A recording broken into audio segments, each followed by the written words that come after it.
Hello there, this is Mebo and I welcome you once again to our A to Z Eyecare series with Mebo Optics. We started with letter A, which stands for astigmatism. I've talked to you about the definition of astigmatism in simple terms, the types of astigmatism, the correction of astigmatism. Today, I want to walk you through recognizing your prescription or knowing what your prescription actually means. I know you'll be excited to actually be able to read and understand what's there in your prescription. Now, unlike the case of myopia or hyperopia, whereby there's just one prescription or just one number written, in the case of astigmatism, there are multiple numbers and there's a symbol written there. Now, when you take your prescription sheet, oftentimes you'll see something like SPH, which stands for sphere. It means sphere. While there is CYC or CYL, which stands for cylinder.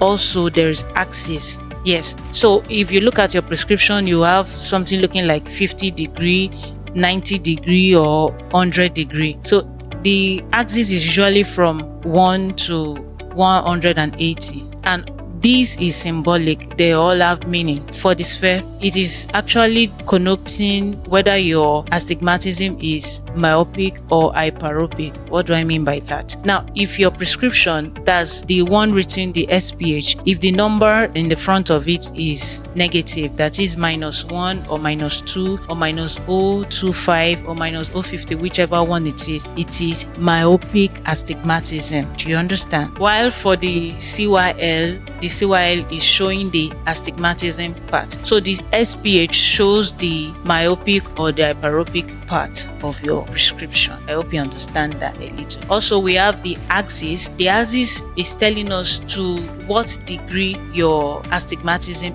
is. For instance, if it is 90 degree, that seems somewhat regular, but there are some with irregular axis. They're 5 degree, 23 degree, 25 degree. So it is showing us the degree to which your eye is curved. That's what it means. So next time you see prescription of an astigmatic patient, it is usually 2 numbers combined with axis. Astigmatism cannot be detected by mere looking at the eyes, and like I've always emphasized in all of my videos, you have to take an eye examination. When you notice that you have frequent headache, you have blurry vision, you have to take an eye examination, because you cannot guess what is actually wrong with your eyes. Like in the case of astigmatism now, you cannot say because I can't see something that is near or something that is far that maybe it is hyperopia or it is myopia. No. In the case of astigmatism, you have to know the exact axis to which your eye is curved. So that is why eye examination is very, very vital. Visit your eye clinic for eye checkup. I'll see you in the next video.